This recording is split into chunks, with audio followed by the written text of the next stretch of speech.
ሰላም ጤና ይስጥልኝ። ውድና የተከበራችሁ የፎዚ የሙቤ ቤተሰቦች እንዴት ናችሁ? ደህና ናችሁ? እኔ ሰላም ነኝ ያለሁላችሁ። እናንተ እንዴት ናችሁ? ከኔ ጋር ሰላም ነው። ያው ሰሞኑን ጠፋ ብዬ ከርም ያለሁኝ፣ አሁን ግን መጥቻለሁ።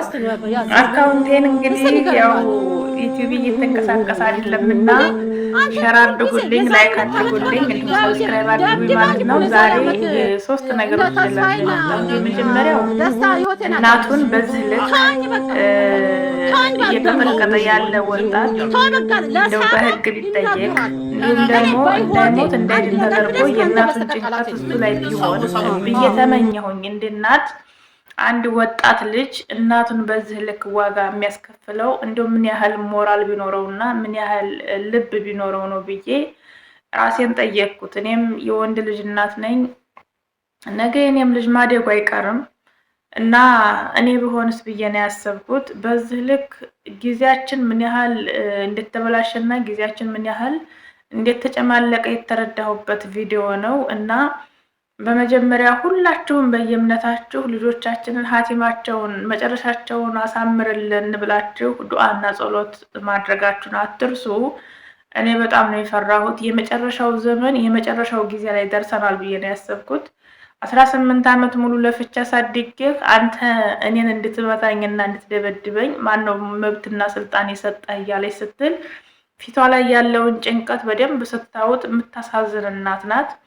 በሁለተኛ ደረጃ ይሄኛውን ህፃን ልጅ በዚህ ልክ እውነት እናቱ አጠገቡ በቀስ ባለ ድምፅ ውሃ እያለች የምትለው ናት ወይስ ደግሞ እንደኛ መከረኛ ስደት ለይቷት ልጇን ለባሏ ወይም ለወንድሞቿ ሰጥታ መጣ ነው? በዚህ ልክ የአመት ልጅ የማይሞላው ቃሪያ ባፉ እየጨመረ አፈራት ብላ ብዬ የለም ወይ እያለ ቪዲዮ እየቀረጸ በዚህ ልክ እንዲቃጠል ያደረገው ልጅ ህፃኑ እኔ በጣም ነው ያሳዘነኝ። አቃጣው ግን ተይዞ ለህግ ቢቀርብ እርግጥ ሀገራችን ላይ እንኳን አይደለም ቃሪያ በላህ ተብሎ ሊቀጣ ቀርቶ የ2 ዓመት የ3 ዓመት የ10 ዓመት ህፃን እየተደፈረ አባት ልጁን ደፍሮ የ6 ዓመት የ10 ዓመት ልጁን አባት ደፍሮ 6 ዓመት እና 7 ዓመት የእስራት ጊዜ የሚፈረድበት ሀገር ላይ ነው ያለ ነው። ግን ደግሞ እንደ ማህበረሰብ የዛ የአካባቢው ተወላጆች ለልጁንም በቃሪያ ላቃጠለው እንዲሁም ደግሞ እናቱን በዚህ ልክ እየቀጠቀጠ ከዚህ በፊት እነከሌ መተው ነው ያነሱኝ ያዳኑኝ ገለህ የነበረ እያለች ልጁ እናቱን በዚህ ልክ ዋጋ እያስከፈለ ያለበት አካባቢ ያላችሁም ሰዎች ወጣቶች ነግበኔ ብላችሁ የራሳችሁን እርምጃ ብትወስዱ ይህ የኔ ሐሳብ ነው። እናም ደግሞ ህፃን ልጅ እንደዚህ የሚያደርገው ሰውዬ በህግ መቀጣት አለበት። እንደ ማህበረሰብ ደግሞ በአካባቢው ማህበረሰብም የራሱን የሆነ ቅጣት ቢቀጣ የሚል ሐሳብ አለኝ። ሌላው ምንድነው ማሜ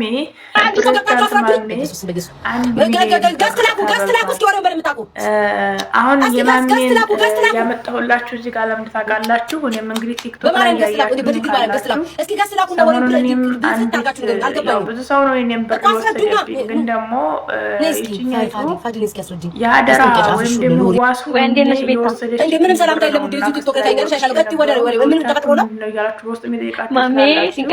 ሚሊዮን አበደረ ማመን ሰውን ማመን ብታቆሙ ፕሬዝዳንት ምናምን ያረጋበት ጊፍት ይሰጠው ነበር ያሳየ ነበር ፎቶን ሳልለቀቅ ምናምን ይያለ አልገባኝም ማለት ነው። በለበሰ ሰውዬው ጊፍተር ነው ግን አሜሪካን አይደለም ያለው ሊቢያ ነው። ጊፍት ስለሚሰጠው ሌሎቹ ብዙ ልጆች ነበሩ 50 ሺህ ምናምን ብሎኛል ምናምን ይገሩ ነበር። እሱም ብቻ አይደለም ከሌላም ሶስት ባመኑት መከዳት ያማል። ሰውን አምኜ ማለት ነው። አንድ ሰው ጊፍተር ከሆነ እንደዛ እየዞረ እየበተለ አንድ እንዴት ከሌለ ብድር ጠይቃለሽ እንኳን አይጠይቅም እንዴ? ይቀርባችሁ ገንዘባችሁ ብዙ ጊዜ ሰፖርት ስላደረገው ይሆናል ይቀርባችኋል ብዙ ነገር ለምን ነው ታውቃለህ? ጎንዳኔ ዲላል እምነት ማጣት ማለት በጣም ከባድ ነው። ይደራል አንተ ስጠኝ እያለ ማለት ነው። ምክንያቱም የጆንዳኔ ጊፍተር ስለሆነ ጆንዳኔ ነው ያለ ምን ያገባዋል? ኧረ ቆይ እስኪ ማን ይባል ተረጋጋም ልጥራው መቅረቤን አልተውም አያርመኝም አልማርም። ግን ደግሞ ከፍቷቸውና ራቼ እና ስቲፎ ምናምን ነበሩ ጠራጠራለሁ እና ብዙ ጊዜ ክፉ ይላችሁ ይሄ ሄኖክ የሚባለው ጊፍተር እንደውም ከኔ ጋር ተሳሳላችሁ ጆንዳኔልና እኔ በኳስ አስይዘን እሱ ከሆነ ማለት ነው ጆንዳኔን እንዳትቀበይ አለኝ። እኔን ተቀበይ ለእኔ ሼር አድርጊ ደውዪ እኔ እንደውም ጨምሬ ነው የምሰጥሽ አለኝ። እሺ ብዬ ሼር አደረኩለት ማለት ነው። ከዛ በሆነ ነገር ተፈጠረና ቻላቀበትን ቦለኩት። እሱ ከሆነ እሱ ነው ጋይስ ሊቢያ ተቀምጦ ነው ተማሚም አሁን ብር ማለት አስቡት፣ በጣም ብዙ ብር ነው። በሪያል ቢሄድ እንኳ በዛ ሀገር ሪያል ቢሄድ ወደ 20-30 ሺህ ሪያል ነው የሚሆነው እና የስንት የ3 ዓመት የ4 ዓመት ደሞዝ ነው በአሁን ሰዓት። ብዙ ጊዜ ረጅም ሰዓት ሶሻል ሚዲያ ላይ አውቀዋለሁ ጓደኛዬ ነው ብላችሁ ገንዘባችሁን አትስጡ። ማሜም አሁን እንደዚህ ነው የሆነው፣ እኔም እንደዛ ነው የሆንኩት። አብዛኛዎቹ ሁሉም በሚባል ደረጃ ማቃቸው ሶሻል ሚዲያ ላይ ነው ሶሻል ሚዲያ ላይ ነው ብር የሰጧቸው እና ሶሻል ሚዲያ ላይ ብዙ ጊዜ በተደጋጋሚ የምታዋቸው ሰዎች ለእናንተ የሶሻል ሚዲያው ነገር ሲያቆም የሚቆሙ ነው ሰዎች ናቸው። ይሄን ብላችሁ አስቡ። ይሄን ብላችሁ ነው መሄድ ያለባችሁ። ለምሳሌ እኔን ዩቲዩብ ላይ ቲክቶክ ላይ ታውቁኛላችሁ። ዩቲዩብ ላይ ቲክቶክ ላይ ስታውቁኝ እኔን ዩቲዩብ እና ቲክቶክ ላይ ብቻ ወስዳችሁ መሄድ ያለባችሁ። ስናገር ስለማሳዝን ወይም ደግሞ ስናገር ጨዋ ስለምጫወት እኔ ጨዋ ነኝ ማለት አይደለም። እኔ አሁን የተረዳሁት ይሄንን ነው እና ጥንቃቄ አድርጉ። እውነት ለመናገር በአሁን ሰዓት በተለይ ደግሞ ጓደኛዬ ነው ለምትወዱት ሰው ብር ባትሰጡ እንደኔ በጣም ጥሩ ነገር ነው። መጣት ከማልፈልጋቸው ሰዎች የተጣላሁት እኔ በገዛ ገንዘቤ ነው፣ በራሴ ገንዘብ ነው። መነጋገር የማልፈልጋቸው ሰዎች ጋር የተነጋገርኩት ቂም የተያያዝኩት በገዛ ገንዘቤ ነው እና በተለይ ለምትወዱት ሰው ብር አትስጡ።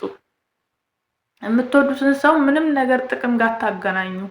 ስለወደድኳት ችግር ላይ ወድቃለች እና ችግር ላይ ስለወደቀች ብላችሁ የምታደርጉት ነገር እስከ መጨረሻው ያችን ሰው ወይም ያንን ሰው እንድታጡት ያደርጋችኋል።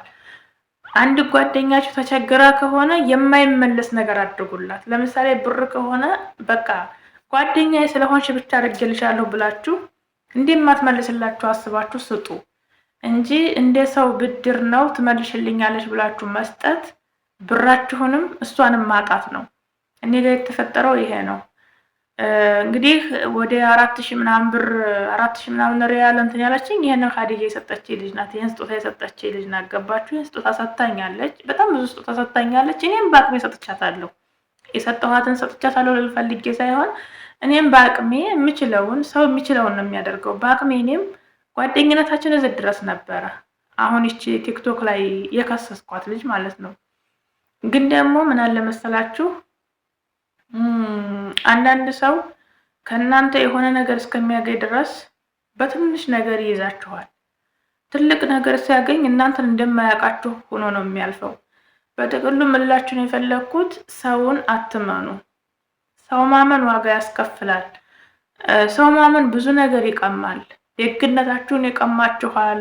ለሰው አሳቢነታችሁን ይቀማችኋል። አዛኝነታችሁን ይቀማችኋል። አሳቢነታችሁን ይቀማችኋል። እኔ አሁን ለሰው ደግ እንዳላስብ በቃ ሁሉም ሰው እንደነሱ ሆኖ ነው የሚታየኝ። አሁን ላይ እኔ የሆነ ሰው የሆነ ችግር ላይ ወድቄያለሁ ሲለኝ ቶሎ ብሎ የሚመጡብኝ እነዚህ አእምሮ ላይ የሚመጡብኝ እነዚህ ብሬን የከዱ ሰዎች ናቸው እና ብዙ ነገራችሁን ከማለታችሁ በፊት ሰውን አምነዋለሁ ብላችሁ በራሳችሁ ልክ ሰውን ከመመዘናችሁ በፊት እኔ ማን ነኝ ብላችሁ ራሳችሁን ቆም ብላችሁ አስቡ። ራሳችሁን እዩ። መከዳት እውነት ያማል። በቃ ቁስል ነው የሚያደርገው። የምር አለ አይደለ የሆነ በዱላ ብትመቱ ቁስሉ ይድናል። እብጠትም ከሆነ እብጠቱ በበረዶም በምንም ታሽቶ ይድናል። በዱላ ብትመቱ ማለት ነው። ግን ስትከዱ የምትቆስሉ ቁስል አይድንም። ምንም ቢሆን አይድንም። ያማችኋል፣ ሁልጊዜ ያማችኋል። ባስታወሳችሁ ቁጥር ያማችኋል። የሆነ ነገር ላድርግ ብላችሁ ባሰባችሁ ቁጥር ያማችኋል። አምኖ መከዳት ያማል። በቃ ቁስል ያደርጋል፣ ያቆስላል። እና ሰውን አትመኑ። ሰውን ካመናችሁም ደግሞ ምን ማድረግ አለባችሁ መሰላችሁ? በገንዘብ አለመነካካት። የምትወዱት ሰው ጋር በገንዘብ አለመነካካት። እውነቴን ነው። እኔ የተማርኩት ያንን ነው። አሁን ላይ በጣም ለምወደው ሰው ቢቸግረው ለዛ ችግሩ መድረስ የምችልበት አቅም ላይ ከሆነ ያለሁት በቃ ያ ነገር እንዳይመለስ አድርጌ ነው የምሰጠው፣ ወይም ደግሞ ምላሽ ሳልጠብቅ ዝም ብዬ ነው የማደርገው። አሁን ያለሁት አቋም ይሄ ነው እና ማሚም ላይ የደረሱ ይሄ ነው። በተደጋጋሚ የመጣ ጊፍት ስለሚሰጠው ብዙ ሰዓት ብዙ ጊዜ ሶሻል ሚዲያ ላይ ስለሚያውቀው ሊቢያ ነው የሚኖረው። እንግዲህ አስቡ፣ ሊቢያ ለሚኖር ሰው 1 ሚሊዮን ብር አንስቶ መስጠት እብዴት ነው። የላከበትን ደረሰኝ ሁሉ አውጥቶ እያሳየ ነው። አብዷል፣ በጣም ተናዷል። አስቡ፣ ይሄን 1 ሚሊዮን ብር ለማምጣት በጣም ብዙ ነገር ተደርጓል። ብዙ ቅጣት፣ የሚያስጠላ ቅጣት ተቀጥቶ ጌም ተጫውቶ ቢያገኘውም ራሱን ዝቅ አድርጎ ራሱን ብዙ ዋጋ አስከፍሎ ነው ይሄን ነገር ያመጣውና የሱን ብር በዚህ ልክ መጭበርበሩን ያሳዝኖኛል። የማሜ መጭበርበር ምኑ እንደተሰማኝ ታውቃላችሁ? የሆነ ቁስል የሚሰማችሁ የሆነ ሰው ህመም የሚያማችሁ እናንተን እዛ መንገድ ላይ ስታልፉበት ነው። ለምሳሌ ጣቱ የተቆረጠበት ሰው ጣቱ ለተቆረጠበት ሰው ሄዶ ጣቴ እኮ ተቆረጠ ብሎ ቢነግረው ይረዳዋል። ግን አንድ ሰው ጣቱ ተቆርጦበት እኔ ጋር መጥቶ ጣቴ እኮ ተቆረጠብኝ ቢለኝ የሆነ ወይ ከንፈር የመጥቼ ወይ ደግሞ አይዞህ ብዬ ነው እንጂ የማልፈው ህመሙን ስሜቱን አልረዳው። አስባችሁታል? ምንንም ነገር የሚረዳው የደረሰበት ያወቀው ህመሙን ያለፈበት ሰው ነው እና የማሚ 1 ሚሊዮን ብር መበላት እምነት ማጣት እኔም ጋር ስለደረሰ ቁስሉ ተሰማኝ እና ብዙ ሰው ለምን ትሰጣላችሁ፣ ለምን ይሄን ያህል ብር ታበድራላችሁ ይላል። እኔንም ብለው እያሉኝ ነው፣ ብዙ ሰው እያሉኝ ነው። እና ከአንድ ሁለት አትማሪም እንደ ይሉኛል። አትማሩ። አንደኛው ሲለምናችሁ በሚያሳዝን መንገድ መጥቶ ነው። አንደኛው ሲጠይቃችሁ በጣም በማትጠብቁት መንገድ መጥቶ ነው። ከዛ ጓደኝነት አለ፣ ከዛ ብቻ ከባድ ነው። በጥቅሉ ግን ብልጥ ልጅ ከጎረቤት ይማራል እና ከጎረቤታችሁ ተማሩ፣ ከኛ ተማሩ። ሰው ስታምኑ ከገንዘብ ከራሳችሁ ጥቅማ ጥቅም አግላችሁ እመኑ፣ ውደዱ። ሰውን አትውደዱ አይደለም፣ ራሳችሁን ብቻ እመኑ፣ ራሳችሁን ሆኑ። በዚች ምድር ላይ ራስን እንደመሆን ትልቅ ነገር የለም እና ይሄን ልላችሁ ነው የመጣሁት። ብዙዎቻችሁ ስለጠየቃችሁ ነው። በቻልኩት መጠን ያው ቪዲዮ ማሰራው ዩቲዩብ ላይ እንትን የስልኬ የጋለ እንትን እያለብኝ ስለሆነ ስልክ እስከምቀይር ድረስ ነው። እስከዛው ግን ዝም ብዬ ሾርት ምንም እየለቀኩ አለሁኝ። ግን ሰብስክራይብ እና ላይክ አድርጉልኝ፣ እንዲሁም ሸር አድርጉልኝ። እወዳችኋለሁ። አምኖ ከመከዳት ፈጣሪ ይጠብቃችሁ። ያመናችሁትን ሰው ዘላቂ አድርግላችሁ። መጥፎ ጓደኛ አይግጠማችሁ። ጓደኛችሁን ያሳምርላችሁ። ይሄን ነው የምለው፣ ጓደኛችሁን ያሳምርላችሁ። ወዳችኋለሁ። አካውንቴን አሳድጉልኝ። ያው በቅርቡ ኢትዮጵያ ገባለሁ። እንግዲህ ያሸቃላ እንዳልባል ማለት ነው። ከዚህ ልወጣ ነው። እናቴን መዳም ልሆን ነው። ኢትዮጵያ ልገባ ነው። ለማንኛውም ወዳችኋለሁ። ሰብስክራይብ አድርጉልኝ፣ ሸር አድርጉልኝ፣ ላይክ አድርጉልኝ። ሀገራችንን ሰላም ያድርግልን፣ ህዝባችንን ይጠብቅልን፣ ፍቅር ይስጠን፣ መተማመን ይስጠን። የሰው ገንዘብ አያስነካን፣ የሰው ሀቅ አያስነካን። አደራ የሰው ሀቅ እንዳበሉ፣ አደራ የሰው ብር እንዳበሉ። የሰው ብር ይገላል፣ ያጠፋልና። ወዳችኋለሁ። ባይ